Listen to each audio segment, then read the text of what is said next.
ಇನ್ನೆರಡು ದಿನದಲ್ಲಿ ಕದನ ವಿರಾಮ ಅಂತ್ಯವಾಗುತ್ತಾ? ಇರಾನ್ ಮಾತಿಗೆ ಬಗ್ಗದಿದ್ರೆ ಹಾಗಿದ್ರೆ ಯುದ್ಧ ಮತ್ತೊಮ್ಮೆ ಫಿಕ್ಸ್ ಆಗುತ್ತಾ ಅನ್ನುವಂತ ಪ್ರಶ್ನೆ ಈಗ ಕಾಡ್ತಾ ಇದೆ. ಎರಡನೇ ಸುತ್ತಿನ ಮಾತುಕತೆಗೆ ಇರಾನ್ ವಿರೋಧವನ್ನ ವ್ಯಕ್ತಪಡಿಸ್ತಾ ಇರುವಂತದ್ದು. ಒಂದ್ ಕಡೆ ವಾರ್ನ್ ಮಾಡ್ತಾ ಇದ್ದಾರೆ ಡೊನಾಲ್ಡ್ ಟ್ರಂಪ್.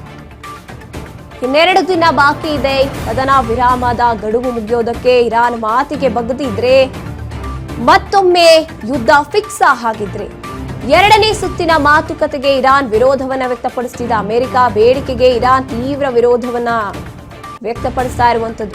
ಎರಡನೇ ಸಂಧಾನ ಸಭೆಗೆ ಬರುವಂತೆ ಅಮೆರಿಕ ಆಹ್ವಾನ ಮಾಡಿದೆ. ಇಸ್ಲಾಮಾಬಾದ್ನಲ್ಲಿ ಸಭೆ ನಡೆಯುತ್ತೆ, ತಯಾರಿ ಕೂಡ ನಡೀತಾ ಇರುವಂತದ್ದು. ಅಮೆರಿಕದ ಆಹ್ವಾನವನ್ನ ಇರಾನ್ ಸ್ವೀಕರಿಸ್ತಾ ಇಲ್ಲ. ಬಂದರುಗಳ ಮೇಲೆ ಅಮೆರಿಕದಿಂದ ದಿಗ್ಬಂಧನವನ್ನ ಕೂಡ ಏರಲಾಗಿದೆ. ಇದು ಕದನ ವಿರಾಮದ ಉಲ್ಲಂಘನೆ ಅಂತ ಈ ಕಡೆ ಇರಾನ್ ಕಿಡಿಕಾರ್ತಾ ಇದೆ. ಇನ್ನೆರಡು ದಿನದಲ್ಲಿ ಕದನ ವಿರಾಮ ಗಡುವು ಮುಕ್ತಾಯ ಆಗತ್ತೆ. ಆದ್ರೆ ಅಮೆರಿಕ ಹೇಳ್ತಾ ಇತ್ತು ಇರಾನ್ ಕದನ ವಿರಾಮದ ಒಂದು ಗಡುವನ್ನ ರೂಲ್ ಅನ್ನ ಬ್ರೇಕ್ ಮಾಡಿದೆ, ಉಲ್ಲಂಘನೆ ಮಾಡಿದೆ, ದಾಳಿಯನ್ನ ಆರಂಭ ಮಾಡಿದೆ, ಹೇಳಿದೆ ಕೇಳಿದೆ ಅಂತ. ಈಗ ಅಮೆರಿಕ ಸಂಧಾನಕ್ಕೆ ಕರೆಯುವಂತಹ ಸಂದರ್ಭದಲ್ಲಿ, ಮತ್ತೊಂದು ಸುತ್ತಿನ ಮಾತುಕತೆಗೆ ಕರೆಯುವಂತಹ ಸಂದರ್ಭದಲ್ಲಿ ಇರಾನ್ ಹೇಳ್ತಿದೆ ಅಮೆರಿಕ ರೂಲ್ಸ್ ಬ್ರೇಕ್ ಮಾಡಿದೆ, ನಿಯಮ ಉಲ್ಲಂಘನೆ ಮಾಡಿದೆ ಅಂತ ಕಿಡಿಕಾರ್ತಾ ಇರುವಂತದ್ದು ಇರಾನ್. ಈ ಕಡೆ ಡೊನಾಲ್ಡ್ ಟ್ರಂಪ್ ವಾರ್ನಿಂಗ್ ಕೊಡ್ತಾ ಇದ್ದಾರೆ. ನಿಮ್ಮ ವಿದ್ಯುತ್ ಸ್ಥಾವರಗಳನ್ನ, ದೊಡ್ಡ ದೊಡ್ಡ ಸೇತುವೆಗಳನ್ನ ನಾವು ಟಾರ್ಗೆಟ್ ಮಾಡ್ತೀವಿ, ಏನಾದ್ರೂ ಸಂಧಾನಕ್ಕೆ ಒಪ್ಕೊಳ್ಳದೆ ಇದ್ರೆ, ಎರಡನೇ ಸುತ್ತಿನ ಮಾತುಕತೆಗೆ ಒಪ್ಕೊಳ್ಳದೆ ಇದ್ರೆ ಅಂತ.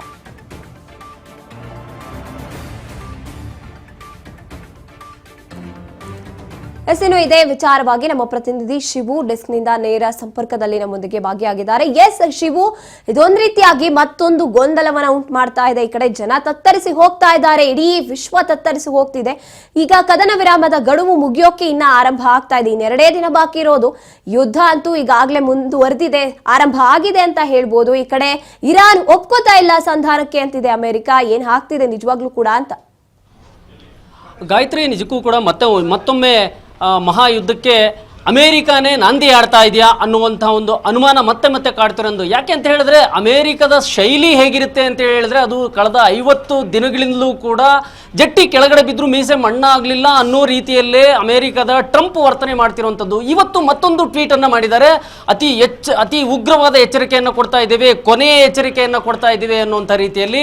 ಇನ್ನೇನು ನಮ್ಮ ಏನು ಸಂಧಾನಕಾರರು ಇಸ್ಲಾಮಾಬಾದ್ಗೆ ತೆರಳ್ತಾ ಇದ್ದಾರೆ, ನೀವು ಹೋಗಲೇಬೇಕು, ನಮ್ಮ ಡೀಲ್ ನ್ಯಾಯಯುತವಾಗಿದೆ, ನೀವು ಒಪ್ಕೊಳ್ಳೇಬೇಕು, ಈ ರೀತಿಯಲ್ಲಿ ಒಂದು ಧಮಕಿ ಹಾಕೋ ರೀತಿಯಲ್ಲಿ ಒತ್ತಡವನ್ನು ಹಾಕ್ತಾ ಇರುವಂಥದ್ದು ಅಮೆರಿಕದ ಅಧ್ಯಕ್ಷ. ಇನ್ನು ಹಾರ್ಮುಜ್ ಜಲಸಂಧಿಯಲ್ಲಿ ಏನೆಲ್ಲ ನಡೀತಾ ಇದೆ ಅನ್ನುವಂಥದ್ದನ್ನು ನಾವು ನೋಡೋದಾದ್ರೆ, ಹಾರ್ಮುಜ್ ಜಲಸಂಧಿಯಲ್ಲಿ ಇರಾನ್ ಈಗಾಗಲೇ ಜಲಸಂಧಿಯನ್ನು ಬಂದ್ ಮಾಡಿದೆ.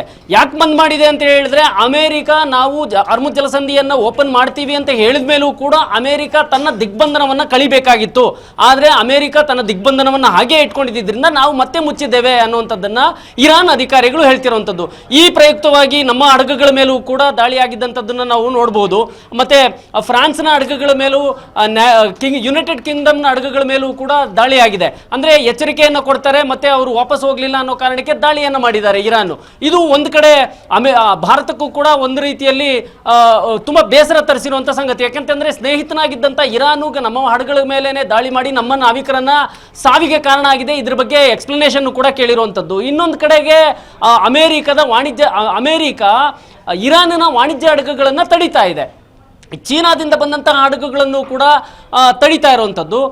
ಚೀನಾದಿಂದ ಶಸ್ತ್ರಾಸ್ತ್ರಗಳನ್ನು ಹೊತ್ಕೊಂಡು ತಗೊಂಡು ಬರ್ತಾ ಇದೆ ಅನ್ನೋಂಥ ಒಂದು ಹಡಗನ್ನು ತಡೆದು, ಸುಮಾರು 900 ಅಡಿಗಳ ಉದ್ದ ಇರುವಂಥ ಈ ಹಡಗು, ಇದರಲ್ಲಿ ಶಸ್ತ್ರಾಸ್ತ್ರಗಳು ಬರ್ತಾ ಇತ್ತು ಅನ್ನುವಂಥದ್ದನ್ನು ಕೂಡ ಶಂಕೆ ವ್ಯಕ್ತಪಡಿಸ್ಕೊಂಡು ಅಮೆರಿಕದ ನೌಕಾಪಡೆ ಅದನ್ನ ತಡೆದು ಅದನ್ನ ಶೋಧ ಮಾಡ್ತಿರುವಂಥದ್ದು. ಇನ್ನೊಂದು ಕಡೆ ಒಂದು ವಿಡಿಯೋನು ಕೂಡ ಹಂಚಿಕೊಂಡಿದೆ. ಏನು ಇರಾನ್ನ ವಾಣಿಜ್ಯ ಹಡಗುಗಳನ್ನ ತಡೆದು ಅದರ ಒಳಗಡೆ ಹೆಲಿಕಾಪ್ಟರ್ ಮೂಲಕ ಇಳಿಯುವಂತ ಒಂದು ವಿಡಿಯೋನು ಕೂಡ ಹಂಚಿಕೊಂಡಿರುವಂಥದ್ದು. ಹೀಗೆ ದಿಗ್ಬಂಧನ ಏನಿದೆ, ಆ ದಿಗ್ಬಂಧನವನ್ನ ಹಾಗೆ ಉಳಿಸ್ಕೊಂಡಿರೋದ್ರಿಂದಾಗಿ ನಾವು ಯಾವ ಕಾರಣಕ್ಕೂ ಹಾರ್ಮುಜ್ ಜಲಸಂಧಿನ ಓಪನ್ ಮಾಡಲ್ಲ ಅನ್ನುವಂಥದ್ದನ್ನ ಹೇಳ್ತಾ ಇದ್ರೆ, ಮತ್ತೆ ಅಲ್ಲಿರುವಂತಹ ಯಾವುದೇ ಹಡಗುಗಳನ್ನ ನಾವು ಮತ್ತೆ ಹೋಗೋಕ್ ಬಿಡಲ್ಲ ಅಂತ ಹೇಳ್ತಾ ಇರೋದು. ಮತ್ತೆ ಇದರಿಂದಾಗಿ ಅಲ್ಲಿ ಒಂದು ರೀತಿಯಲ್ಲಿ ಬಿಗುವಿನ ವಾತಾವರಣ ಮತ್ತೆ ಸೃಷ್ಟಿಯಾಗಿರುವಂಥದ್ದು. ಹಾಗಾಗಿನೇ ಈಗ ಇಡೀ ಯುದ್ಧ ಏನು ನಡೀತಿದೆ, ಯುದ್ಧಕ್ಕೆ ಬ್ರೇಕ್ ಬೀಳುತ್ತಾ? ಇನ್ನೇನು 2 ದಿನ ಇದೆ, 22ನೇ ತಾರೀಕಿಗೆ ಯುದ್ಧ ಕದನ ವಿರಾಮ ನಿಲ್ಲಬೇಕಾಗಿತ್ತು. ಅದು ಮುಗಿಯುತ್ತೆ. ಆದರೆ ಕದನ ವಿರಾಮದ ಎಕ್ಸ್ಟೆನ್ಷನ್ ಆಗುತ್ತಾ ಅಥವಾ ಇಲ್ಲಿಗೆ ಮುಗಿಯುತ್ತಾ ನಿಜಕ್ಕೂ ಕೂಡ ಯಾರೂ ಹೇಳಕ್ಕಾಗ್ತಾ ಇಲ್ಲ. ಯಾಕೆಂತ ಹೇಳಿದ್ರೆ ಇರಾನು ನಾವು ಈ ಮಾತುಕತೆಗೆ ಬರಲ್ಲ ಅಂತೇಳಿ ಹೇಳ್ತಾ ಇದ್ದಾರೆ. ಸೊ ಯಾವುದೇ ಕಾರಣಕ್ಕೂ ನಾವು ಬರಲ್ಲ ಅನ್ನುವಂಥದ್ದನ್ನ ಹೇಳ್ತಾ ಇರೋದ್ರಿಂದಾಗಿ ಏನಾಗುತ್ತೆ ಅನ್ನುವಂಥದ್ದು ಟೆನ್ಷನ್ ಅಲ್ಲೇನೆ ಇನ್ನೂ ಕೂಡ ಇಡೀ ಜಗತ್ತೇ ಕಾಯ್ತಾ ಇರುವಂತದ್ದು. ಧನ್ಯವಾದ ಶಿವು ನಿಮ್ಮೆಲ್ಲ ಮಾಹಿತಿಗಾಗಿ.